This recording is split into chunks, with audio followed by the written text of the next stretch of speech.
Humanianity, a new religious call. Humanianity, religion for us all. Humanity, now we all can see. Humanity, how much better we can be.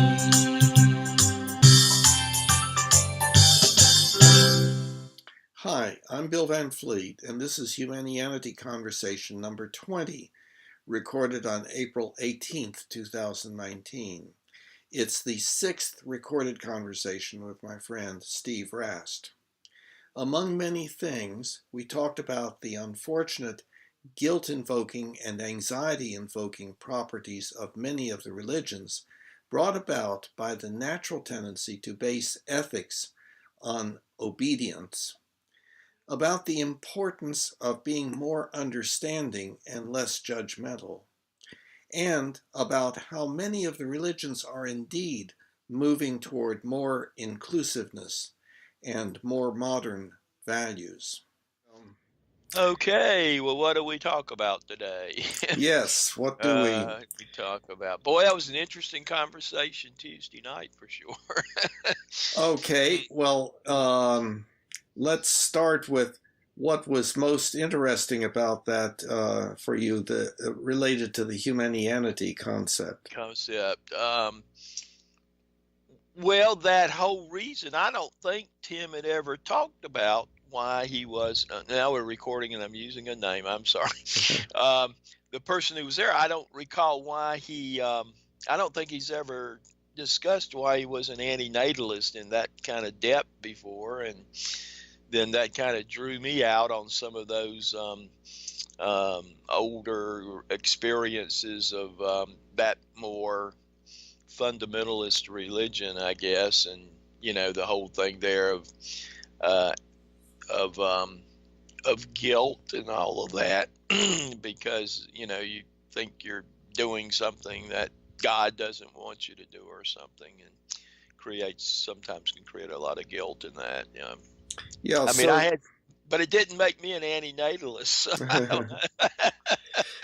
Yeah. In fact, I've never met a true antinatalist before. I mean, maybe they're up on YouTube or something. I haven't experienced them, but I've never experienced a live antinatalist before. I knew what the term meant, but there are not many in the world, I don't think. So. Well, probably not many, but they do exist, and one actually showed up at the Charlotte Philosophy Discussion Group, and but other than the person that was there Tuesday night, right? So two right. In Charlotte at least. Okay. Yeah. That's a tough position to have, I think. But well, it's questionable as to whether it's a tough position to take. It may be a tougher position to take an alternative view, because what the basic idea of antinatalism, as I understand it, is that once we are alive, we of course may value that life, and we may have a lot of suffering or a little suffering, but it is essentially inevitable that we will have some suffering during the course of our lives. And the question for the antinatalist is, should I bring into existence a person, an individual, for whom it is guaranteed that they will have essentially more suffering than what they would otherwise value? Now, the more suffering, of course, includes the suffering that every time you get hungry, it's a bad feeling, and then thank goodness that you relieve it, but then the relief doesn't last very long, and it's so much of the time we are actually suffering in some respect, experiencing some pain or some feeling that we would like to for it to stop. And so the question for the antinatalist is whether it is ethical to bring into an existence an individual knowing that most of that person's life is going to be some degree of suffering, even though there may also be joy and pleasure in it. Mm-hmm. And that the suffering may be quite intense, as it is, we know, for many people. Oh, yes, yes. You know, so... Had a little bit. So the antinatalist is just saying, well, I don't consider it ethical on my part to bring into existence an entity that is going to have primarily suffering. So it's not a position that we humans should exterminate ourselves. Of course, if we did not bring any into existence, that would be the end of our species. Yes. Now, so the basic logic of that, I think, is understandable. Now, the person that you're talking about has one objection to the Humanian ultimate ethical principle, which you remember is we should do that which will promote not only the survival of our species. Oh, we're getting a poor connection. I see you now. Yeah, I see you. But that was like super quick. I don't know. Yeah. Okay. Well, let me continue. Okay. You were. Yeah, I know where I was. Okay. What I was doing was I was saying that the antinatalist that we are familiar with is against the Humanian ultimate ethical principle for one reason. And I was reciting the Humanian ultimate ethical principle that we should do that which will promote not only the survival of our species, but also as much joy, contentment, and appreciation as possible, and as little pain, suffering, disability, and early death as possible for everyone now and in the future. And his objection to it is promoting the survival of our species. And he had said, why do you have that in there? Because that rules out any antinatalists. And the answer to that is not real clear, except that I would say that it is currently not an option. There is no way that we, as a species, could say what we need to do is to get rid of ourselves. What we would say is let's work on trying to stop causing as much pain, suffering, disability, and early death as we do by having a much better global ethical philosophy. Yeah. And that's kind of where I come down to. I mean, about trying to because in a way, you're never, as you've said too, you're never going to completely eliminate suffering. I don't think. It just seems part of human existence, I guess. But we could have a whole heck of a lot less. Yeah, and I would maintain that the vast majority of our pain, suffering, disability, and early death is brought about by what we decide to do, what we do, when we could have actually decided to do something different. In other words, our suffering is not most of our suffering is not on the basis of illness that is not in some way contributed to by us, or due to natural disasters. Most of it is present in our daily interactions with other people, and the life choices that we make, and how we operate as individuals, families, small groups, large groups, nations, and so forth.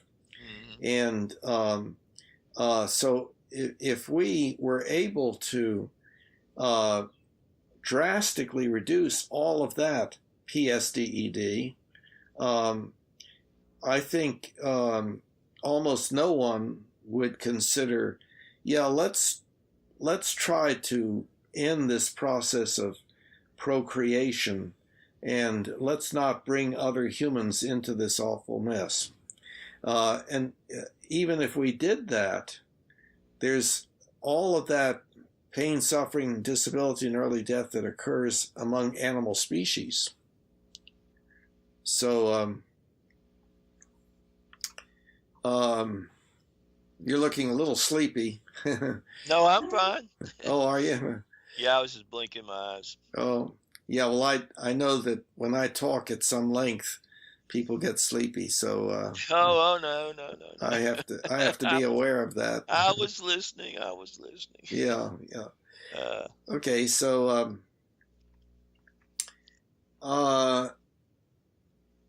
so you had brought this up, the antinatalism in that came up in our Tuesday meeting. Yeah. Is there something more in that captures your attention? No, it's just that, I mean, I kind of knew what the position was, and there's certainly been some writing about it, I guess. It was just interesting how that person has kind of come to that position, I guess. And some of the things he talked about, such as the thing about guilt and kind of that religious upbringing, there's some of that went on in my life too, but I didn't come out with an antinatalist position, and I've certainly suffered some, seen others suffer, and it hasn't sort of led me to that position. I guess an end is, well, would it have been better for me not to be born, is how it sometimes gets couched, but that's more individual. In general, I guess it is, would it have been better for everyone not to have been born? Yeah. And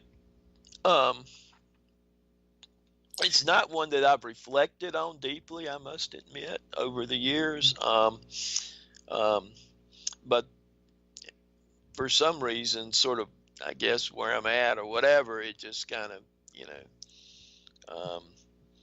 hit me as kind of being sort of interesting and deep on Tuesday. Yeah. And maybe brought me out a little more than I'm usually brought. But there may be other things going on there too. So, well, there's another component to this that you were mentioning, and that has to do with the guilt, the sin idea that is brought about by some religion, and of course, right away, I would like to state that I don't believe that this sin and guilt kind of idea, in other words, causing children to suffer and to feel bad about themselves and to fear maybe everlasting punishment and so on, is a characteristic of religion. It is in certain of our religions. That is true. Yeah, and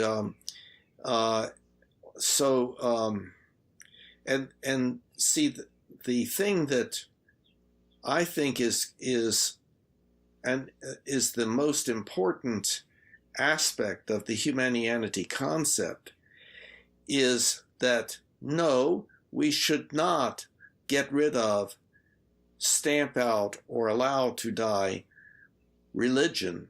Mm-hmm. We should get the bad stuff out of religion and promote the good stuff that is in religion. Mm-hmm.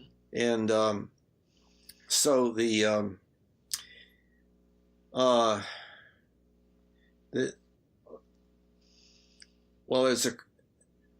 are multiple questions, I guess, associated with that, but does that sound reasonable to you? Yes, yes. I mean, certainly most religions have that, or seem to have that as some component somewhere. I mean, even Buddhism, especially Tibetan Buddhism, kind of has that component, but it's not. How? Well, it's not eternal. This thing of kind of a hell, what's called the bardo, I guess. It's not hell, and it's not an objective hell. It's a hell that is a projection of our consciousness, I guess, after death. The Tibetan Book of the Dead, just like the Egyptian Book of the Dead, it has the dead go through these stages that are very similar to those stages that Mark, who came to our Sunday night group and who has been on one of the Skype interviews, has, of that whole thing of kind of a multidimensional thing. But it does have that, but it's not eternal, and it really doesn't have ontological status. Well, really, in Buddhism, no more than heaven does either, I guess. But it is it is our consciousness, our framework, the way we take in the world or whatever. And from what I understand of Buddhism, at least, and believe me, I'm no expert on that, but it is like a projection, like when we dream, as I said the other night, you might dream of, the devil taking you down to hell or something, but that's not, that doesn't have, I guess you would say that again, ontological status. It just is a kind of a projection of consciousness. And the Buddhists, by ontological status, what do you mean? I don't know exactly what you mean. Well, real, yeah, real. And we could spend 2 hours on what real is, but not. Do you mean not, like universal agreement or something like that? Yeah, something like that. Yeah. Uh-huh. I mean, it's real enough for the person, I guess, just like in a dream, which we'll probably talk about Thursday, a week from tonight. That can be very real in that sense of it seeming to be real. But then our thinking about it, when we talk about it, we talk about like it's not real. Only what's real is this world that we're experiencing now. But the world we dream in seems to be as real when we're dreaming, I guess. But anyway, I don't know where that all came from, but yeah, the Buddhist. So it's not an eternal, because an eternal punishment really doesn't even make logical sense. What would that even mean? But scary enough when you're a 10 or 11-year-old, just like Tim having those experiences. He had. I mean, I had similar experiences, so it brought some of that back up to me, which I found kind of interesting. What that has to do with the Humanianity concept? Well,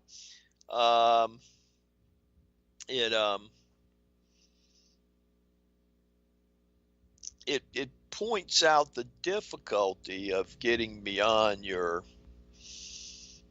kind of narrow tribe or whatever, be that family, be it in a particular church, a particular part of a church, whatever. It makes it more difficult, I think, sometimes maybe to get beyond that. What makes it more difficult? Well, that thing of if you don't believe the way, we're saying to believe, then you're going to have some pretty bad consequences. Okay. And again, that thing of, well, I have quote unquote disobeyed, so I feel guilty.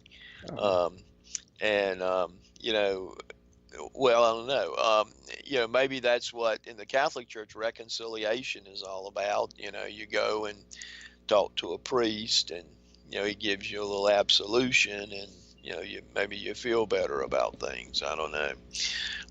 I must admit that the confession side of Catholicism is something now they call it reconciliation. I really haven't practiced very much. yeah. So Well, there's something very fundamental here that has to do with the humanity concept. okay, Um,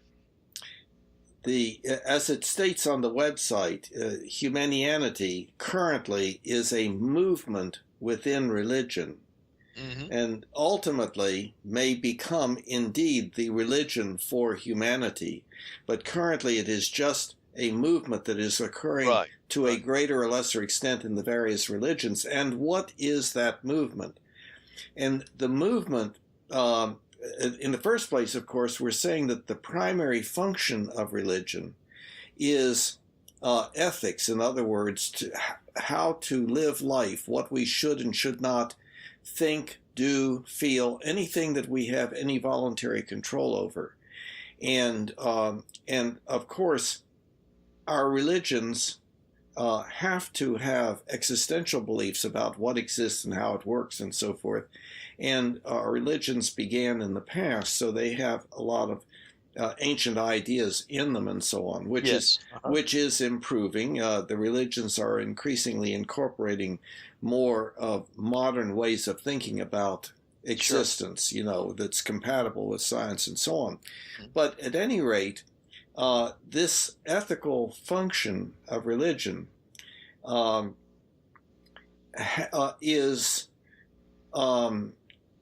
consists of the kind of ethics that comes naturally to us and other dominance hierarchy species, and it is basically obedience. In other words, yeah, the parent gets the child to obey, and then we, as adults, increasingly are learning to obey the dictates, so to speak, of our culture. And of course, within our religions, we say, well, our culture is dictated to by an even higher power and so forth. But the whole idea is obedience. And since the naturally occurring child rearing incorporates punishment, then naturally our religions include punishment as what is supposed to occur if you do not obey. hmm, So the movement that is Humanianity is the movement away from ethics based upon obedience to ethics based upon the social contract by all of us, for all of us, for the benefit of all of us, and we see that kind of shining through with our idea of world government, by yes, by discussing and trying to understand each other and arrive at something that's good for all of us, as opposed to um, empire building and one nation dominating the rest of the nations and so on, and developing a hierarchical structure of nations hmm, based upon prowess, based upon weapons, and of course, increasingly money. But so that's the basic idea, is getting away from this punishment idea, which is getting away from the idea of sin, but it is including the idea that we have stuff, natural tendencies, you're really going to sleep there. No, I'm fine. Yeah, but it looks like you're about to drift off, and I can understand that. I've only No, got no, a I'm fine. I'm little fine. bit more to say. I must admit I've been up later some of these nights, Yeah, yeah. even in the past, but I went to sleep pretty early last night, so Uh-huh. yeah, maybe 11 o'clock, 11:30, something Yeah. like that. But I'm fine, I think. Yeah, Yeah, I'm living. no, I understand. But Mhm, anyway, so I was saying mhm, that we're moving away from the idea of God being a powerful, moody, punishing entity that mhm. demands that you be obedient in everything that you do and think and so on and say. We're moving away from that. And I suspect that in the Catholic Church, you're seeing some of that.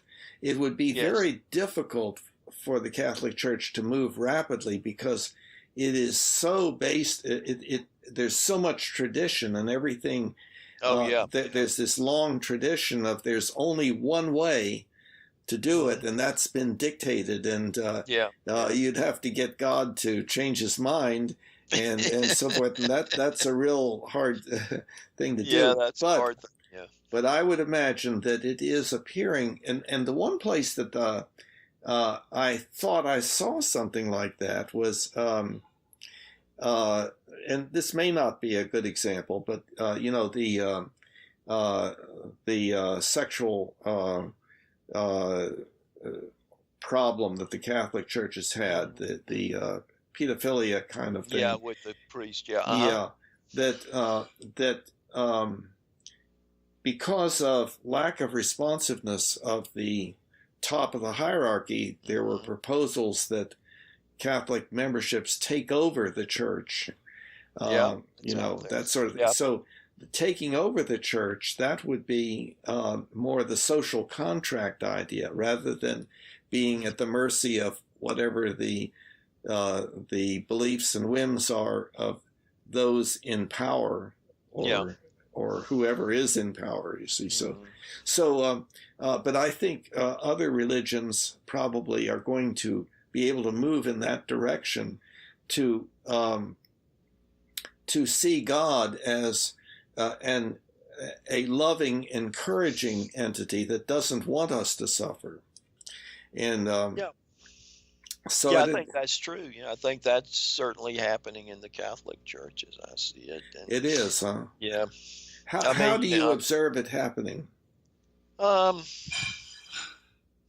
well, there, I was, and I may have said this on another interview. I don't know, or maybe said it on one of the sessions Tuesday night or whatever. I was at a um, diocesan, which is kind of a well, a diocese is kind of a governing body. So, like the bishop is over the diocese, was Diocese of Charleston, which is all of South Carolina. We were at a meeting and about working with folks who want to come into the church, the RCIA program, which I'm a part of at our parish. And the priest there said he was talking about how we take people through about a 1 to 2 year educational exercise if they want to come into the church. So it's not like you can just knock on the door and say, I want to be Catholic. Um, but anyway, the folks that come through, he was saying, only about 50% remain active in the church after 5 years. And well, what is the problem there?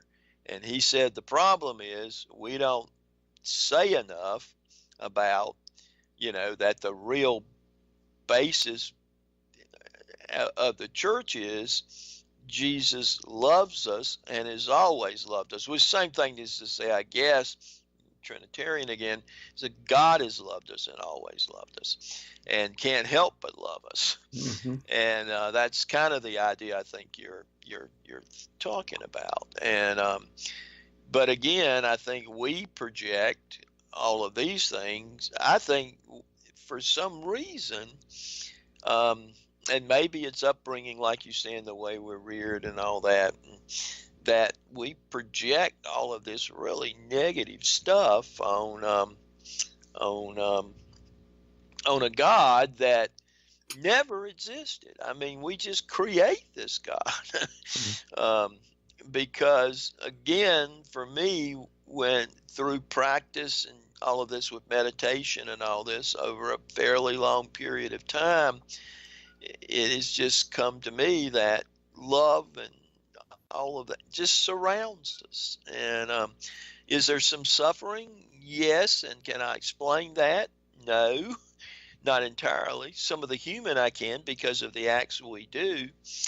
Um, but I think too, in the religions, some of the acts that have been perpetuated by religions have caused a tremendous amount of suffering. I mean, you think of the Crusades in the Catholic Church, and gosh, all of the wars we've fought, and not all those have been religious wars, but almost everybody fighting in them have been religious, and even the leadership. Hitler was a Lutheran. Mm-hmm. I mean, Yeah. And basically supported the state Lutheran Church. He got upset when Niemöller and some of those formed that that kind of underground church, underground Lutheran church, but the state Lutheran Church, he supported that, I guess, the whole time he was in power. Well, you know, Stalin went to seminary mm-hmm. in the Greek Orthodox. I That's mean, interesting. Yeah. It's interesting. Well, you know, you bring up, you mentioned the word, quote, love in association with Jesus and so on. And I think the way that I have come to look at this is that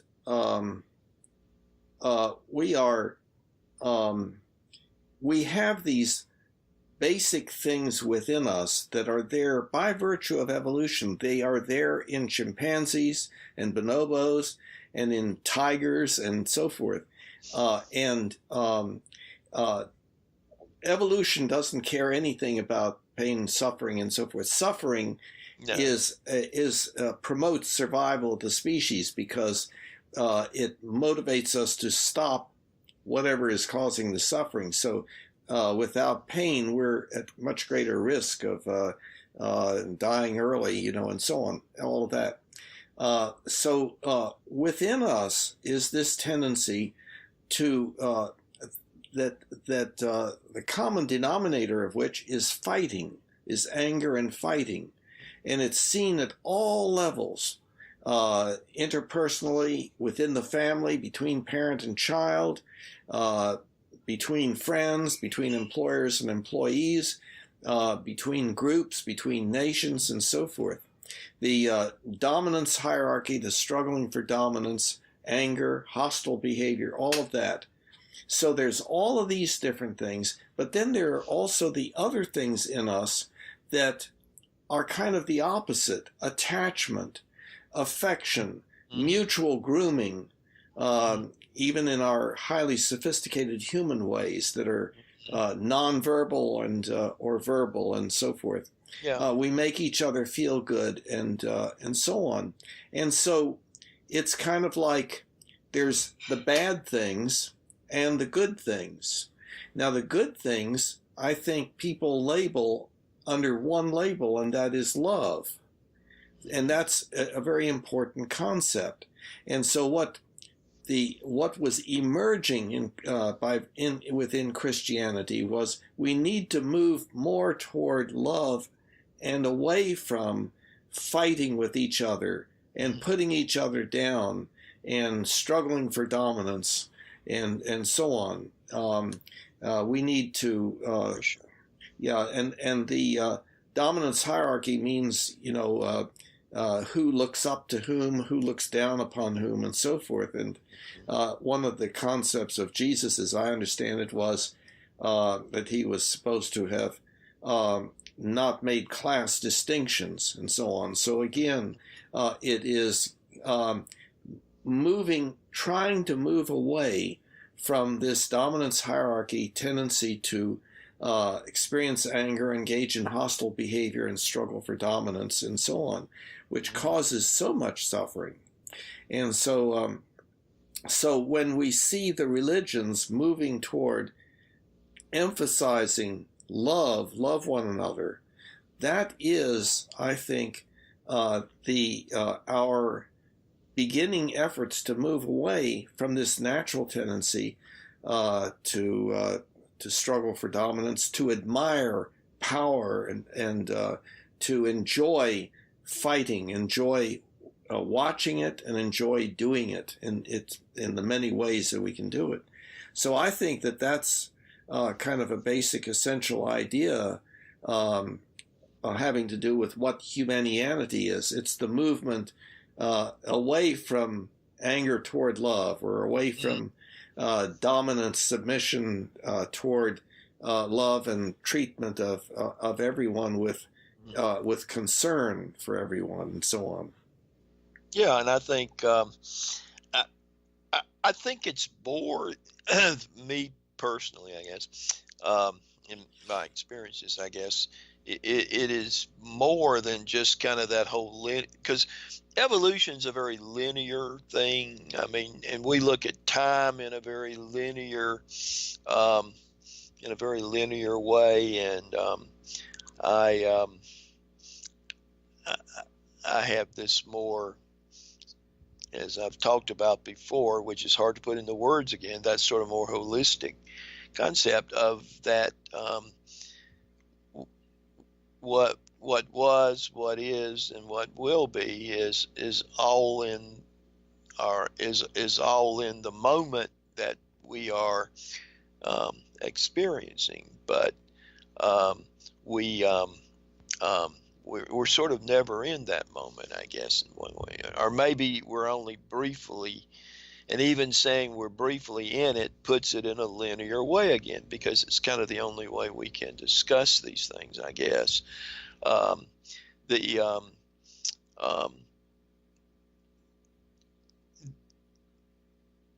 As I'm understanding, Buddhism a little bit, it's about there is some state in which you are no longer in this quote unquote time flow or linear flow. And they call it nirvana, but try to put a word on it, I guess. But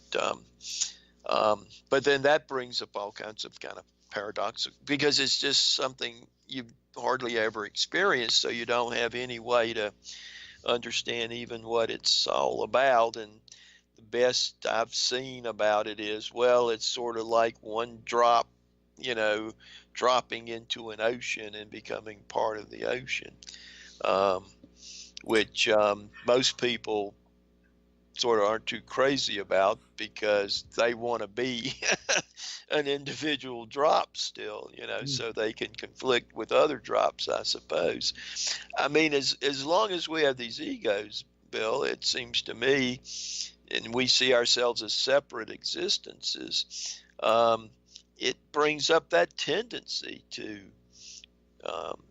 do those, what Humanianity believes are those negative things, like having conflict and all of that, because, you are not me and I am not you, and you impede on my territory, or, whatever, or my property or my ideas, then my tendency is, because I have to defend my ego, is to come after you in some way. Maybe only from a from a point of view of challenging your idea or something. And some people just set off other people pretty dramatically.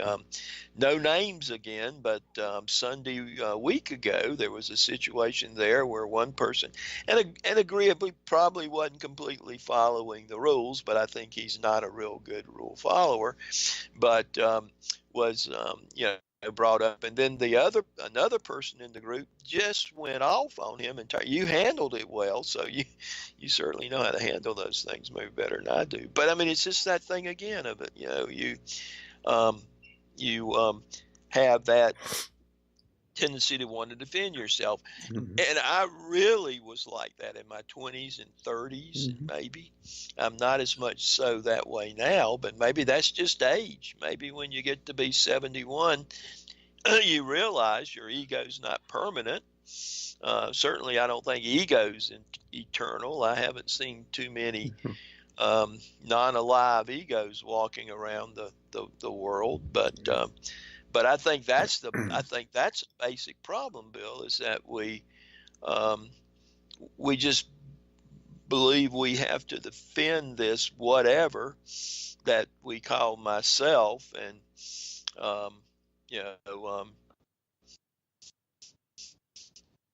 and, and even in Christianity, I mean, one thing that's said in the Gospels is you have to give up your life in order to save your life. And most folk, when you begin talking about that, they don't really understand. But I think that's something to do with being able to let go of this possessiveness about one's own self, I guess. But maybe that has evolutionary value, I guess, too. Well, no, I agree with you about that. I have a kind of a way of looking at that, tested out here. What you are describing is the learning to inhibit that which we would otherwise do that causes problems. Yeah. And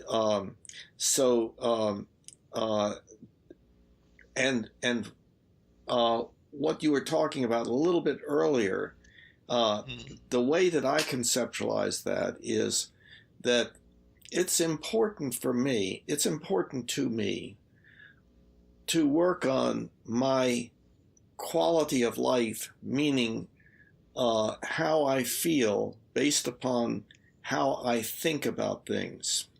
And so we're talking about then a point of view, a world view, a concept of what exists and how it works, that in some way gives us a better quality of life and also leads to our doing things that are more beneficial to other people and help them to have a better quality of life. And one of the things that we have a lot of difficulty dealing with, as existentialists point out, is the awareness that we have of the possibility of ceasing to exist and the maybe inevitability of ceasing to exist. And that's a painful idea. So there are various ways of looking at things that ameliorate that.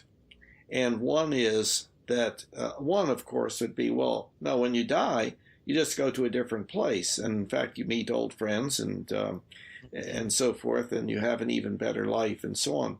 But another way, and this is, I think, the way that you're talking about, is, well, I don't have to be attached to this feeling of I myself existing.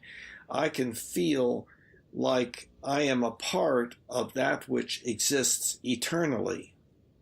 And so I think that that's kind of along the lines of what you were talking about. And just in the past couple of days, I've added something to the website under the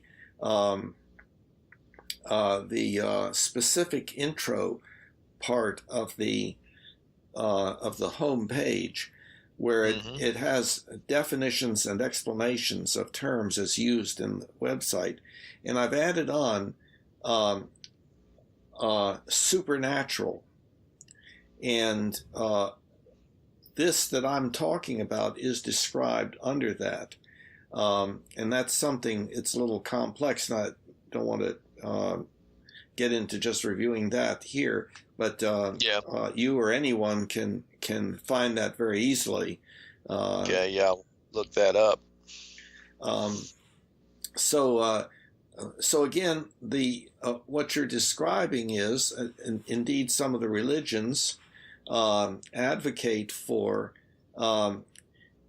giving up this attachment to oneself, and therefore the bad feeling that one gets when one contemplates the destruction of oneself, by having a different viewpoint that says, well, this little part of what's important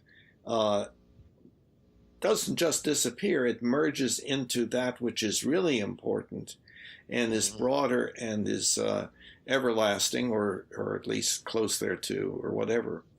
And so I think that any kind of way of thinking about things of that sort sounds to me like it would be a valuable way of looking at things. Yeah, I think more valuable than, well, Tim said, and he's said this in a lot of the sessions we've been in, is that he's a non-dualist. He's never totally explained that, and I kind of consider myself more that way now. And you're probably going to ask me to explain that, and I don't know that I can do it any better. But it is this sense of that, again, that idea of reality being one, that we are, all of existence is in that one, and folks can argue whether that's right, wrong, or whatever.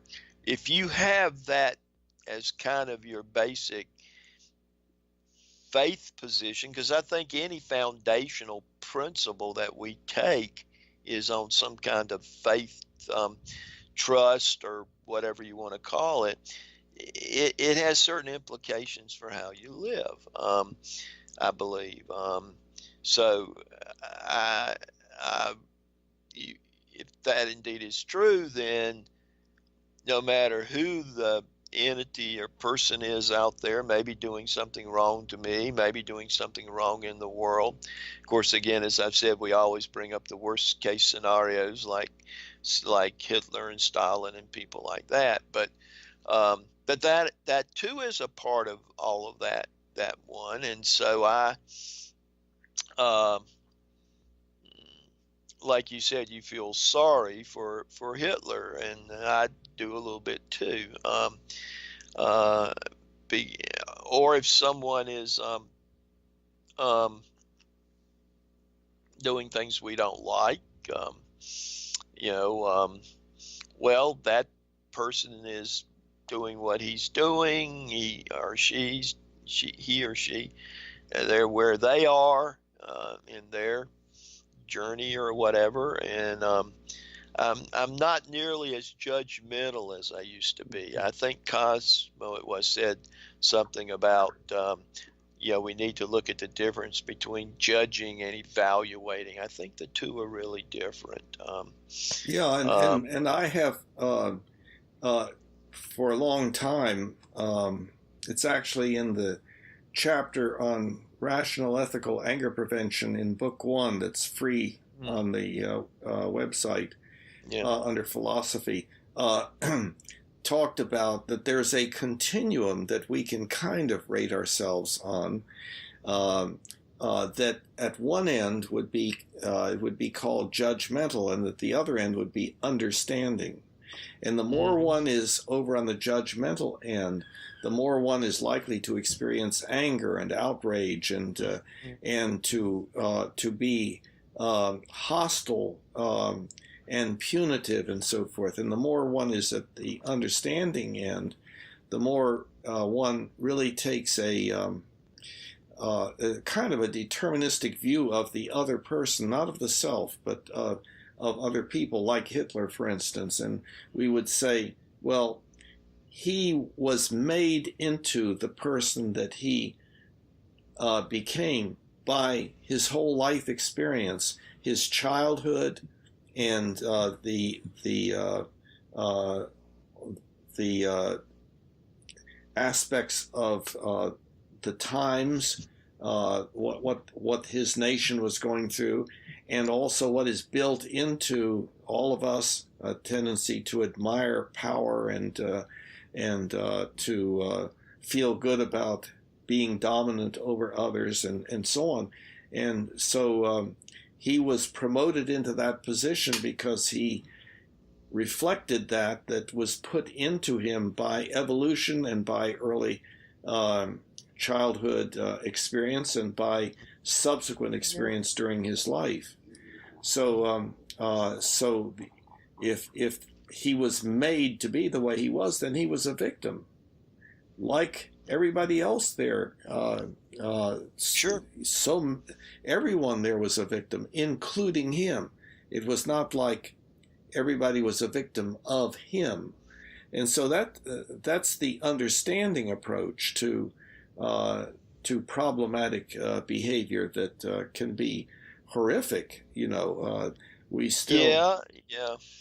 Yeah, I was at a meeting yesterday afternoon, and the title we were talking about was NATO at 70, but you naturally get into I'm some sorry, stuff you about you broke Russia. up. You broke And up. You broke up. okay, Say it again. You broke up. okay.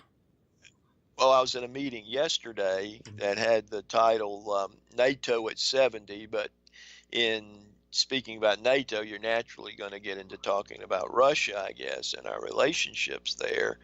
And one lady in the room, said, "Well, I wish there could be, peace and all of this, but you got those Russians over there. You got." She didn't say Russia. She said you got Putin, and if we aren't vigilant, he's just going to take territory, and so I mean that's just where we all are. I mean, I guess, but there again, Putin, he's just a human being trying to, I guess, do what he thinks he needs to do or whatever. Um, but yeah, we just keep on this cycle, don't we? Mm-hmm. Yeah, never ending, is it? We're afraid they'll take, and as I told them yesterday, if we could just have a little bit of understanding about the Russian consciousness, the people they've lost in war, Bill, is just unbelievable. The amount they lost in World War II compared to everybody else was just, way out of whack. And so they've had all of that, been invaded. I mean, you can kind of understand why they're a little suspicious of folks right on their borders with tanks. And so I don't know. Yeah, well, But again, yeah, that's the way we are currently, yeah, except yeah, yeah. that we are improving a little bit. But I see that improvement is very, very small compared to what it could be. And that's why I say this is the beginning of an exponential change. That may never occur, but there's the possibility of it. And if there's the possibility of it, I want to be one of those who did whatever I could to push it along. Sure. I think that it's manifesting itself in many different ways. On NPR, some of the things that people say imply this movement away from the way we've always been, and so on. So Yeah. in small ways and in big ways, it is manifesting itself, but it is very, very early, as I see it. Yeah. Yeah, it is. And what reception have you had? I know you went to one church because it's up on the one of the Skype conversations. I guess that's your earliest one. What kind of reception have you had when you've taken it into various sundry kinds of quote unquote religious organizations? Well, I have not done that much Okay. at all. Certainly, in many religious organizations, such thinking would be very difficult because when you question obedience to God and say, well, we're moving away from that, and etc., that can be disruptive and disturbing to many religions currently. Not all, and certainly not to everyone in those religions. But no, I've had relatively little experience as far as participating in various religions, and but I have kind of visited to see what was going on and participated a little bit. But I don't see poor receptivity, but I think that the idea that things could be drastically better even in this church or this religious organization, um, that can sound critical, and our natural tendency, tribalistic tendency, is, well, you know, you don't do that. You don't criticize your Yeah. group, and so that's why anybody in a group that is proposing significant change is going to run into some difficulty in doing that, because that can reflect lack of loyalty to what the group currently and in the past has been standing for. Hmm. Yeah, I mean, the one that well, of course, I had heard about it before I'd met this person I've met, but you know, she's a Baha'i, and we've talked about that, and that has a real universal aspect to it, out beyond just, say, being a Baha'i. I mean, it's about folks coming together, and you know, and kind of that more universal kind of thing, and not being so tribal. And I mean, it is, I guess, kind of officially a tribe. I guess it is a religion, but it does have a lot of those.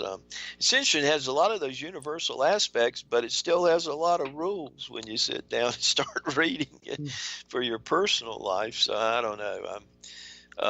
But I the do know rules, that the yeah, rules for one's personal life, I think that is an important and good part of the religions. yeah, But it's yeah, the question. There's the question as to why those rules are there, and whether a particular rule is a good one or a bad one.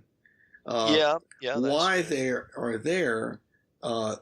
What happens in most of the religions is, well, they're there because they are the wishes of God, and they Yeah. have been given to us in the past, and it's hard to imagine that, you know, God has changed his mind, Hmm. and so whatever the past literature has in it, then we've got to live with that, and it's hard to get Yeah, beyond that. And and Phyllis. Yeah. Go ahead. and I think that the important concept here is that though that religious literature is part of the diary of our species, it Hmm. reflects how we thought at that time, and we can study our diary, you know, and see the changes in our thinking that have occurred, the changes for the good. And because I think we have gotten better as a species, better using the Humanian ultimate ethical principle as the a statement of the goal to be sought for. Yeah, and I've been thinking about this whole thing of rules of late in the Catholic Church. Of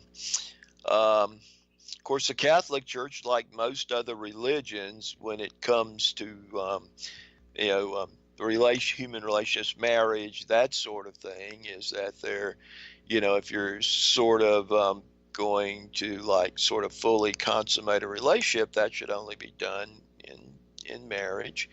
And yet, when folks get my age, that becomes a very complicated process because of the financial things. Social security is a big thing, and all of this, and how, you know, and you know, it's different when you're young. Maybe you got parents and stuff you gotta, but now you got kids, and the other person has kids, and it's just a very complicated thing. And I was talking to my priest about it about the time, I guess it was about the time Martha died, because he had come up to give her last rites. And I said, I asked Father, I said, you know, how do you work all that out? And he said, oh, well, it just gets worked out. But he told me that they're Catholic priests now, for older people like me, that they're doing sacramental marriages that aren't quote unquote legal marriages, in the sense of you don't go to the courthouse and you don't get all that stuff done, so you don't mess up your social security or their That social is security. very It's just that's crazy, Bill. that no, that makes so much good uh, sense. yeah, That makes really good, I mean, to me it makes good yeah, sense. yeah. It Uh, sort of did to me. guess, but Yeah, most people because find that rather crazy that you'd have to go through all of that to make something, you know. But you feel, well, I feel, this is me again, that marriage is an important thing. I mean, and I think religions come to that because one thing, in most cases, especially younger people marry, not so much at my age, but like second marriages and stuff. But you're bringing kids into the world, and you want to bring those into a stable relationship, and so those things have developed okay, over. now you broke up. Um, so let's go. Try it again. So religions have this thing about people being married and all that, and I think it's because when you fully kind of consummate a relationship, you've got the chance of children coming into the world and the thing of having stable relationships for those children to be born into. That isn't so significant, I guess, when you're thinking about second, third, fourth marriages when you're in your 70s, maybe.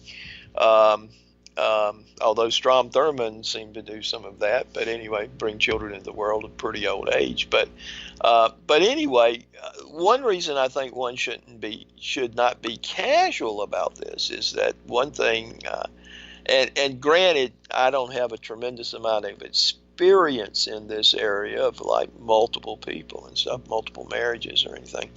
But so I'm speaking more philosophically, I guess, in the way I can see things is that, and I think I noticed this more in going through the experience of my first wife dying. We were married almost 50 years, and the experience of that was almost like a piece of me being torn out.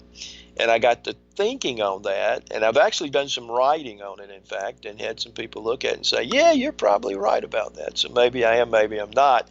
But it is this thing of when you're with a person in that deep, deep kind of relationship, as Christian scripture says, the two become one.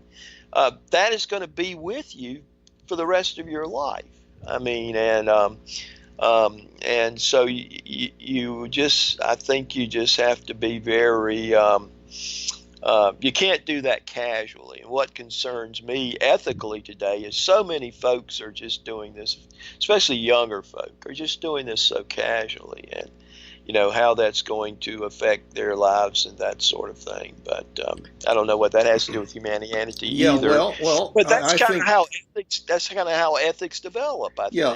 okay. Well, Yep. I think what makes sense to me is that there are two different things. One is a financial legal contract that we have called marriage, and the other is an interpersonal commitment to each other. Yes. That we can recognize is not real predictable. The experience that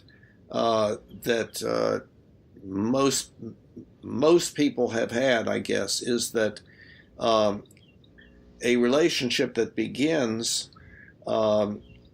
with a lot of feeling of importance and attachment and preoccupation and so forth, later is not of that nature. And exactly. it may develop into something different, which is maybe even better, or it can also develop into something that's bad that leads to the people saying, this is not working anymore. And so yes. The decision to move on and so on.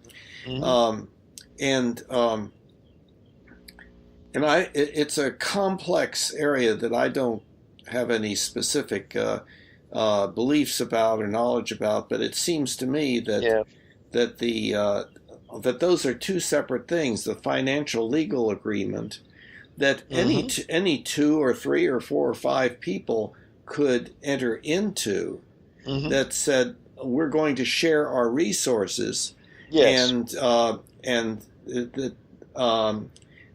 where the agreement has within it the provisions for ending the contract in a way that is going to be acceptable to everybody in it. And then the other, I don't know whether it is wise to say, I promise to love you and be with you and feel attached to you and so forth for the rest of my life. I don't know how, since we can't predict that sort of thing, Exactly. that maybe the rituals involved could be somewhat different than that and be even better, even more effective and so on. But I don't have any specific. No, and of course that whole thing has come up on the legal side because of where we've moved toward in terms of same-sex marriage and that sort of thing. And I've always felt like if someone, like you say, wanted to make a contract, I mean, that shouldn't matter, one way or the other. I mean, how they, do things physically or whatever. I mean, it should. I've always thought maybe the state shouldn't be involved in marriage. Now I can understand why, because of those contractual things, but that ought to be an option if people want it or not, I think. And it hasn't been in the past in the Catholic Church, because when you do the thing with the priest, I mean, he's gonna require a marriage license, and you're signing off on the marriage license and all that. But I was interested when it's a priest in Chicago that does those sacramental marriages, and and he says, if you want that contractual stuff, go down to the courthouse. So that's kind of interesting. Yeah. But yeah, I guess that's how ethics kind of develop. I mean, the ethical life is supposed to be, as Aristotle said, the good life, and so you come up with rules. The way Aristotle looks at it is called virtue ethics in the professional kind of ethical field, I guess. You have these rules of good living that a person, a child or whatever, is brought up in, with those ethical masters in the in the tribe that can inculcate those, almost like you apprentice into an ethical life. Well, I'm wondering, let's clarify, if you would, the concept of virtue ethics. That would be virtue ethics as opposed to what ethics? Unvirtual, I guess. Let's say, well, virtue in the Greek just means what we translate virtue when we're looking at the Greek word eritus, basically means just the good, the good, and so a virtue ethics would be an ethics of the good. But then, would you really ever have an ethics of the bad? I don't know.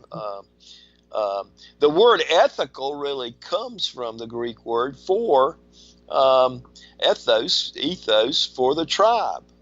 That's really where the word ethical itself comes from. From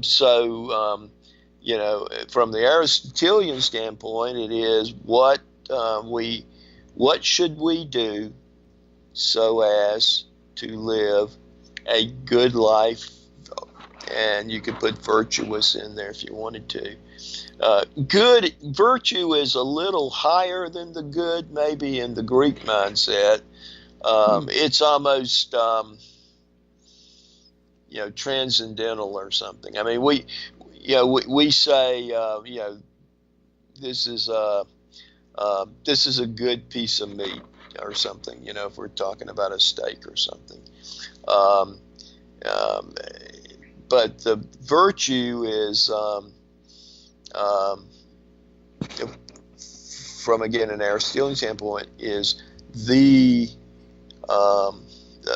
actions required to be a good person, and those are like they have, I guess, for Aristotle, ontological status. Again, they're real. The virtues are real. We discover the virtues. Okay, so it's And so foundational ethics. yeah, it's foundational. That, Yeah, yeah, and it's foundational, but it is still tribal. Aristotle didn't write about everybody. Of course, he didn't even have a concept of everybody in the world, I guess, because not like we do today. Um, but um, um, but it is those actions, rules that will lead to actions if you follow the rules that will make for the most virtuous society or tribe or whatever. Yeah. but again, there is the assumption that almost everybody makes that there is an absolute good, Yes. that good and evil are independent of us. They are there in existence to be Yeah. found by Yeah. us. We personify them, God and the devil, for Yeah, instance. We yeah. make personification, really. Yeah. And yet I So think I'm a devil as well as a theist. yeah. Yeah. So I think that the alternative view, which is looked at with horror by some, is really the answer, and that is no. We decide what is good and bad, and it's whatever we prefer. And do we prefer us robbing and killing each other, or do we prefer being good to each other and being concerned about all of us? What is it that we prefer, and what is going to make things such that we would say things are good? So in other words, that means ethics that is not an ethics of obedience to whatever this absolute ethics is, presumably existing in the universe or in us somewhere that we have to find and obey, but instead let's not make that assumption. Let's make the assumption that we can continue as we are, or we can do things that will lead to a better life for all of us. And I think that that's a better way of looking at things. Yeah, and of course, that's one thing we'll be discussing this coming Wednesday night at the group over in Ballantyne is that left article. Do we discover law or do we make law? And I think it's much more true that we make law, but we want to believe that we found law. I guess. Yeah. Because the found law exists. Yeah, that ontological status. Where the made law, well, it's relative. It's just what we decide should be, the rules or whatever. But yeah, well, but we're uncomfortable with that. Yeah, I think it's based upon what naturally occurs. The small child is not going to be able to think in terms of the greater good for all of us, on this planet or in our household and so forth. So the thing that comes naturally is, well, you obey this higher power, namely the mother, the father, the parents, parents and older siblings or whatever, the power structure. And it is something that does not occur naturally, but later can develop if we think about it and promote it and advocate for it. And I think that that's an important thing that is occurring, but it's just early in its beginning. And so most people feel like, well, no, if I'm not ordered to do something by whoever is supposed to be boss, then everything is permitted. And Yeah, exactly. Yeah. so Well, that's that thing again. It was Dostoevsky had put it into the words of Ivan Karamazov and the brothers Karamazov. If God is dead, all things are permitted. Yeah. Yeah. And that, Yeah. that upsets some people. Yeah. Yeah. Mm-hmm. Yeah. But that God that people thought existed never existed. I don't believe. I mean, it's Well, just we have no evidence one way or the other, and so we would say the probability is probably low. But on the other hand, at least of that theistic objective God, because the way we want to conceive of God, if you trace it out logically, it doesn't even make sense in terms of what, certainly in Christianity, we, especially like in the Gospels and stuff, that we even think of God. I mean, it's. I'm not sure that I followed you there. Okay. To me, a theist position is, just going back to what that word means, coming from the, is that there is something, personality, person, three in one person, that's out there somewhere, like the stars are out there, the moon is out there. Well, it has helped me in coming to the position I've come to, that no, not even the stars and the moon are out there somewhere, that it is all somehow, it is all experience. And it seems that's where, and granted, I mean, these are just equations, I know, that have certain interpretations of them in quantum physics, but the interpretations I read, they tend to be in that line of it takes an observation, an observer, because any observation needs an observer before you can even know it's an observation. So that just makes that theistic. If you take that as being the theistic viewpoint, it just, to me, creates more contradictions in my own mind, or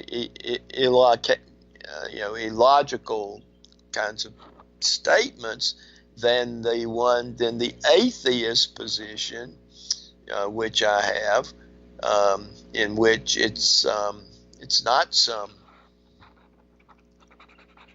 guy out there, or gal, I guess we would say today, but it's this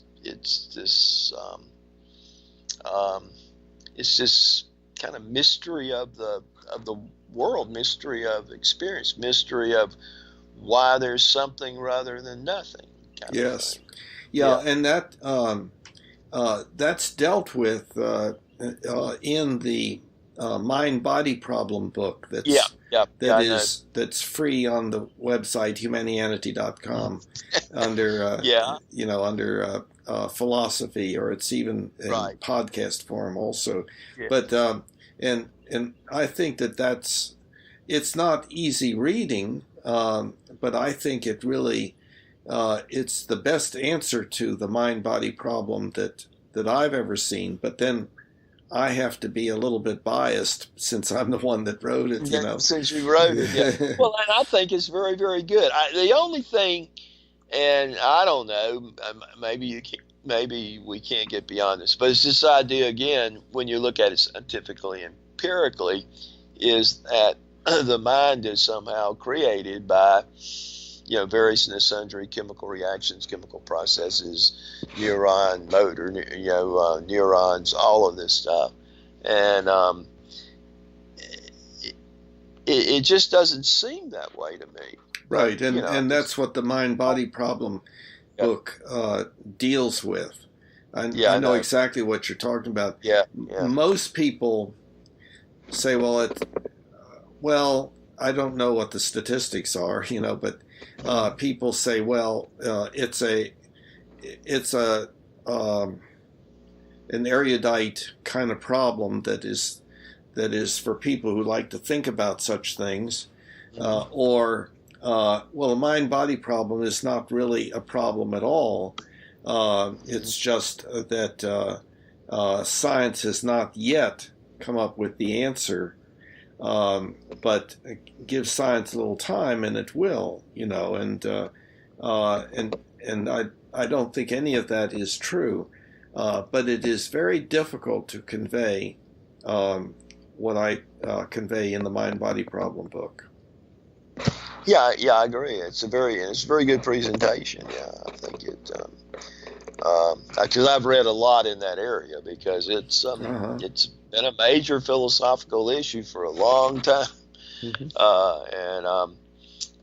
and where you come at from your foundational principles or your faith statements or anything about reality, if you think them through, they're and really see how they fit together, it's going to impact the way you look at the world. I think. Yes.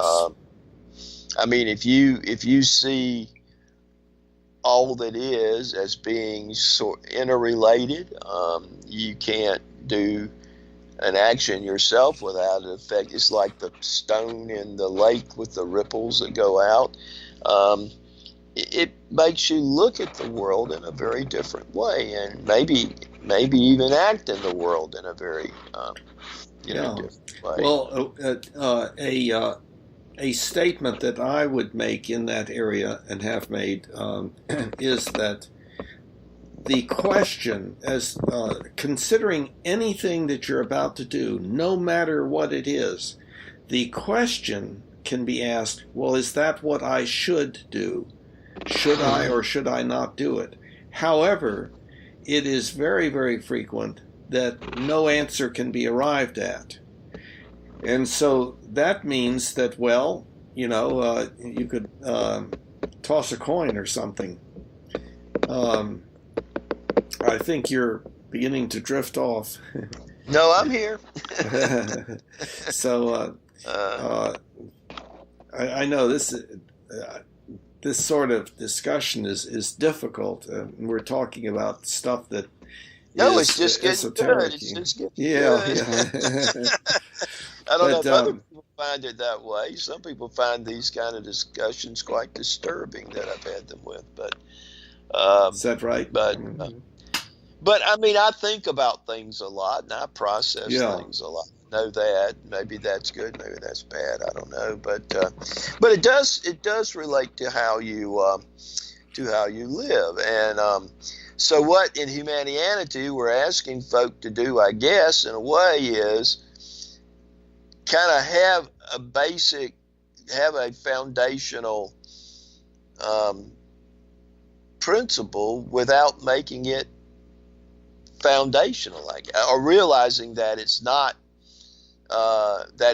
foundational, because there really are no foundational statements. I would say it a little bit differently. I would say, yes, that's right. We're not doing foundationalism of any sort, but that we should work on our basic ethical philosophies. We should make as a part of our lives working on what we should and should not do, and that we should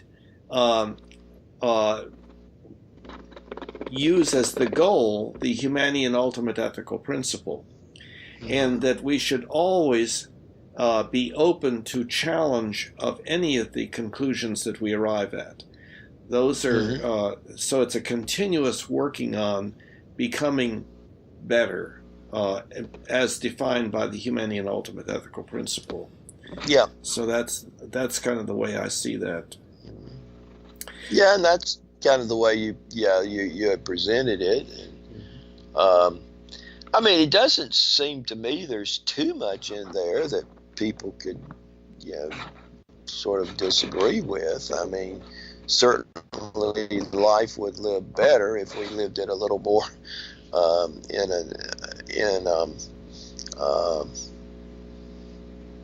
you know, not creating a lot more pain and suffering and disability and early death. I mean, I don't think very many people think we ought to do that. Yeah.